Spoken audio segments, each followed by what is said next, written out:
አውቄያለሁ እኮ ካወቅሽ ተናገሪ። እቺም ሰላም እየዋሸሽ ነው አትይኝ። አማይ ድብን አድርጋ ነው ያሸችው። እሺ አባዬ እንዴት ነው የወለድከኝ? ማለቴ ትዳርህን ካከበርክ ሚስትህን ካከበርክ እንዴት እኔን ልትወልደኝ ቻልክ? ለምን ነበር የፈለግሽኝ ማይ? ብቻ እንደማትቀየመኝ ቃል ገብተሃል አይደል? ኧረ አልቀየምሽም ማይ። ኔክስት ይር ክላስ ያልቃል አይደል? አዎ። ታዲያ ስትጨርስ አዲስ አበባ መሄድ ትፈልጋለህ? ኧረ እኔ አልፈልግም። ያ ማለት ስራ ይዘህ አግብተህ ወልደህ ከብረህ። ማርቲ ሁሉንም መረጃ አወቀች። ሰላም ከአቶ ደረጀ ማርገዟን ኤቢ አረጋግጣ ደረሰችበት። የሰላምን ስልክ እንግዲህ ከክችን አግኝታ ስልኳን ስትበረብር እንግዲህ ኤቢ መረጃ በድጋሚ አግኝታለች። ይህንን ያገኘችው መረጃ ደግሞ ለእናቷ ተናግራለች። ኤቢ እንግዲህ ከሰላም ጋር ያገኘችው መረጃ ከሰላም ስልክ ላይ ሰላም ከደረጀ ጋር ያወራችውን እያንዳንዱን መረጃ የአቶ ደረጀ ልጅ እንደሆነ ሰላም ከአቶ ደረጀ ማርገዟን ይህንን አውቃለች። ሰላም እንግዲህ ሳታይ ስልኳ ተወስዶ መረጃ ወጥቶባታል ማለት ነው። ኤቢ አንድ ነገር ከጀመርኩኝ ሳልፈጽም መቀመጥ እንደማልወድ ታውቂያለሽ፣ የልጅሽን አባት ንገሪኝ በማለት ተደጋጋሚ ስጠይቃት ነበረ ሰላምን። ሰላም ግን ስለ እኔ የሚመለከትሽ ነገር የለም፣ ይሄ የኔ ህይወት ብቻ ነው። የልጅ አባት ማንም ይሁንማ አንቺን ሊያስጨንቅሽ አይገባም፣ አይመለከትሽም። አንቺ የማወቅ መብት እንዳለች ደግሞ እኔም ያለመናገር ሙሉ መብት አለኝ። መቼም ቢሆን አልነግርሽም ብላት ነበረ።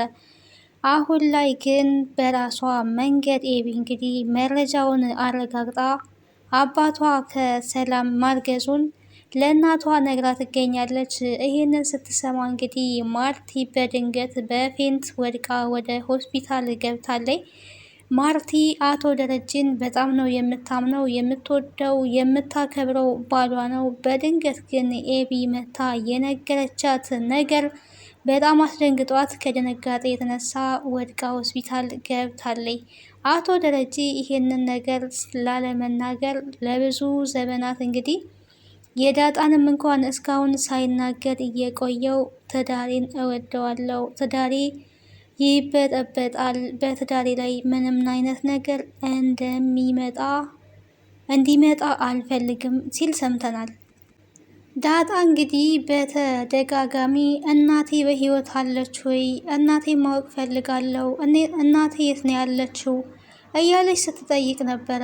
እናቷ ያለችበትን አለችም የለችም ብሎ አልነገራትም። እስከ መቼ ነው እንደዚህ የምኖረው? ዝም ብዬ እየበላው እየጠጣው፣ የውስጥ ጥያቄ ግን መቼ ነው የሚመለስልኝ? በማለት እንግዲህ ስትጠይቅ ነበር ዳጣ። መኪና ውስጥ እንዲያውም ዛሬ ላይ መረር ብላ እኔ አባዬ እንዴ እስከ መቼ ነው እንደዚህ የምኖረው? በቃ እናቴ በህይወት መኖርና አለመኖሯን ቢያንስ ንገረኝ በማለት ስትጠይቅ ሰምተናታል። ይህንን ጥያቄ እኮ አትጠይቅኝ ብዬሽ ነበረ፣ ሁሉንም ነገር ልጄ እኔ አስተካክላለሁ። በመግቢያው ላይ እንደውም እንደተመለከታችሁት እንዴት ልወልደኝ ቻልክ? ሚስትክን ከወደድክ ትዳርህን ካከበርክ እኔን እንዴት ልትወልደኝ ቻልክ? የሚል ጥያቄም ጠይቃ ነበረ። አንቺ የተወለድሽው በአጋጣሚ ነው። በአጋጣሚ ብትወለጅም ግን እወድሻለሁ፣ ልጄ ነሽ፣ ሁሉንም ነገር አስተካክላለሁ። አሁን ላይ ከእህትሽ ጋር ከኤቢ ባትስማሚም ግን አንቺ እህትሽ እንደሆንሽ እህቷ እንደሆንሽ ስለምታቂ አንቺ ነገሮችን ችለሽ ማለት ነው የሚኖርብሽ። አሁን ላይ እኔ ብናገር ማርቲ ለእኔ ሚስቴ ብቻ አይደለችም፣ እዚህ ደረጃ እንድደርስ በጣም ብዙ ዋጋ ከፍላለች። የስኬቴ መጀመሪያም ናት፣ የምወዳት ሚስቴም ናት። ትዳሬን ደግሞ በጣም ወዳለው አከብራለሁ። ማርቲ በእኔ ላይ ያላት እምነት በጣም ትልቅ እምነት ነው። እንደዚህ አይነት ይሄንን አሁን ከሌላ ልጅ እንደወለድኩኝ ብትሰማ በድንጋጤ የሆነ ነገር ትሆናለች። ያ ደግሞ እንዲፈጠር አልፈልግም ብሎ አቶ ደረጀ ለዳጣ እየነገረ ይገኛል። ዳጣ በቃ እሺ እንደዛ ካልክ እሺ እናቴ በህይወት አለች ወይ ብላ ነው የጠየቀችው። ያው ላትጠይቅ አስምሏት ነበረ ከዚህ በፊት ግን በጣም ስሜታዊ ሆና እናቷን ማወቅ ስለምትፈልግ እናቴ አለች ወይ? በቃ ሌላ ጥያቄ አልጠይቅም። በህይወት አለች ወይ ብቻ እሱም ብቻ ንገረኝ፣ ከዛ በኋላ ዝም እልካለሁ ነበር ያለችው። እሺ ለመጨረሻ ጊዜ እሺ ልንገርሽ፣ በቃ እናትሽ አዎ በህይወት አለች ብሎ ነግሯታል። እናቷ እንግዲህ በህይወት እንዳለች ዳጣ አረጋግጣለች። በደስታ ዘላ አባቷን አቅፋ ስማ እያለቀሰችም ነበረ። ደስታዋ ወደር የለው። ግን እንዴት ወለድከኝ አንተ እንዴት ተሳሳትክ ወይ እናቴ ተሳሳተች የሚል ጥያቄም እንግዲህ ዳጣ ቀጥላ ነበረ። ደጋግመሽ ምንም አይነት ጥያቄ እንዳትጠይቅኝ ብትባልም እሷ ግን ከመጠየቅ ወደ ኋላ አላለችም የነበረው ያው ማወቅ ስላለባት ነው። እኔን ልትረጅኝ ይገባል። እኔ ሁሉንም ነገር አስተካክላለሁ። እኔ አባትሽ ነኝ። የሚጠቅምሽንና የሚጎዳሽን ነገር ደግሞ በደንብ ጠንቅቄ አውቃለሁ። ሁሉም በቅርቡ ይስተካከላል ብሏት እንግዲህ እናቷ በህይወት እንዳለች ለዳጣ ነግሯታል ማለት ነው። ወይዘሮ ማርቲ እንግዲህ ኤቢንና ናታንን አንድ ላይ ለማጋባት ደፋ ቀና እያለች ትገኛለች።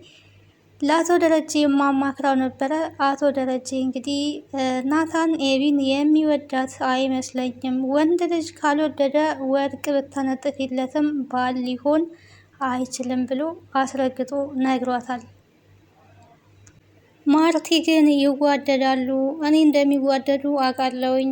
ናታንን ካልሆነ እኔ አናግረዋለሁ። በዚህ ዘመን ናታንን የመሰለ ወንድ ማግኘት በጣም ከባድ ነው። ለልጃችን ደግሞ ጥሩ ባል እንዲኖራት ነው የምመኘው በማለት ለአቶ ደረጀ ትነግራለች። እና አቶ ደረጀ እንግዲህ ምንም ሊዋጥለት አልቻለም። ይዋደዳሉ። ስለሚዋደዱ ልንድራቸው ይገባል። ናታን በቀጣይ ዓመት ትምህርቱ ስለሚጨርስ እኔ አናግረዋለሁ ብላለች። እንግዲህ ማርቲ ለማናገርም ክፍሉ ድረስ ሄዳ ነበረ።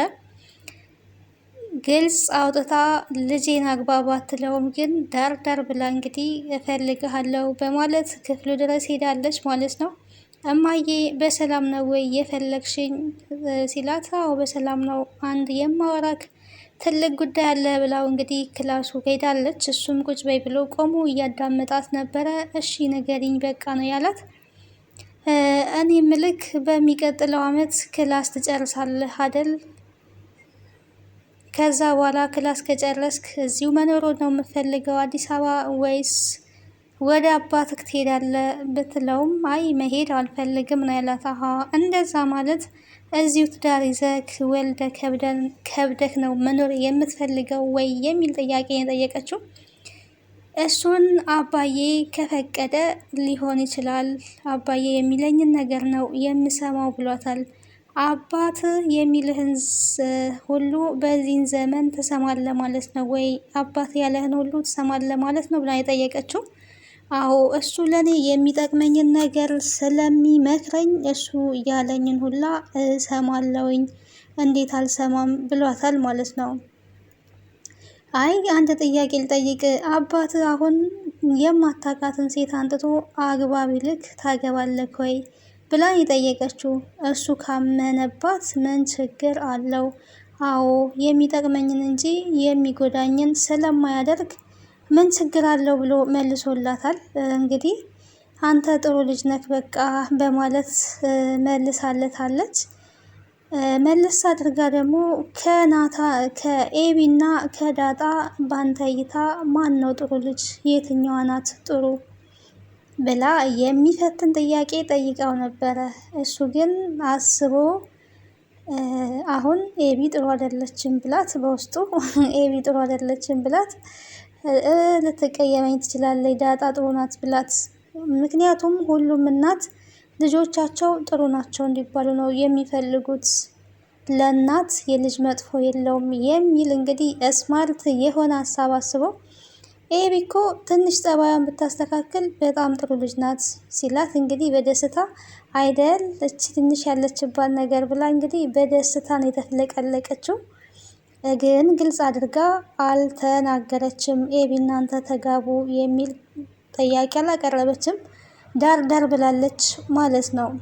እንግዲህ አሁንም ናታን ዳጣን ነው የሚወደው።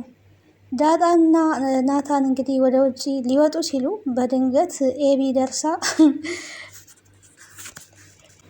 ናታን እንግዲህ ዳጣ ሳሎን ላይ ቁጭ ብላ ፊልም እያየች ባለችበት ነይ እንውጣ ወደ ውጭ ሲላት የት ነው የምንሄደው ነው ያለችው የነበረው። ወደ ውጭ ወጥተን እንመለሳለን ሲላት አይ እኔ ደግሞ የማንመለስ መስሎ የነበረ እያለች እየቀለደችበት ነበረ። እሱን ታዩና ነይ አሁን ወጣ ብለን እንመጣለን የሆነ የምገዛልሽ ነገርም አለ ሲላት እኔ በወጣ ካንተ ጋር በጣም ደስ ይለኛል፣ ያቺ ሚስት ግን ካየችኝ ደስ አይላትም ነው ያለችው። ሁለተኛ እንደዛ እንዳትኝ ሲላት አይ ሁለተኛ አልልክም፣ ለሶስተኛ ጊዜ ግን እልሃለሁ ብላ ነው የመለሰችለት ማለት ነው። ዳጣ እንግዲህ ያው ስለ አስቸገረቻት ኤቢ እኔ እቺ ተንከሲስ የሆነች ባታስቸግረኝ ከአንተ ጋር አይደለም መውጣት ቀኑን ሙሉ ብውልም ደስ ይለኛል፣ ግን እቺ ወጥመድ የሆነች ልጅ አርፋ ላታስቀምጠኝም ስትል ገና አውርታ ሳትጨርስ እንግዲህ ኬት መጣች ሳይባል መታ አቢጌል ምንድን ነው እያወራችሁ ያላችሁት ነው ያለቻቸውና በሉ ሰላም ዋሉ በማለት እንግዲህ ናታንም ዳጣ አብራው ልትወጣ የነበረውን ጥሎ ወጥቷል ማለት ነው። ኤቢ የፍቅር መቀስ ሆናባቸዋለች በዳጣና በናታን ላይ በግድ ካልተወደድኩ ብላ በመሀል ገብታ ማለት ነው። ሁለቱ ይፈላለጋሉ፣ ይዋደዳሉ። ግን መሀል ላይ ያለችው ነቀርሳ የሆነች የፍቅር መቀስ ኤቢ አስቸግራቸዋለች ማለት ነው። ፍቅር ያሸንፋል። ናታንና ዳጣ አብረው እንደሚሆኑ እናምናለን። ምክንያቱም በልብ ውስጥ ያለ ፍቅር ነው ሁሌም የሚያሸንፈው። ለዛሬ እንግዲህ ይዤላችሁ የመጣሁት የዳጣ ድራማ ይሄን ይመስል ነበር። ቀጣዩን ወደ እናንተ ይዤ የምመጣ ይሆናል። ሀሳብና አስተያየታችሁን በኮሜንት ሴክሽን ላይ አስቀምጡልኝ። ከዚህ ድራማ ምን ተማራችሁ የሚለውን እንግዲህ እናንተ በኮሜንት እንድታስቀምጡልኝ ጋበዝኩኝ። ለዛሬ የነበረን ቆይታ ይሄን ይመስል ነበረ። ሰላምና ፍቅር አንድነት ይብዛልን። አሜን።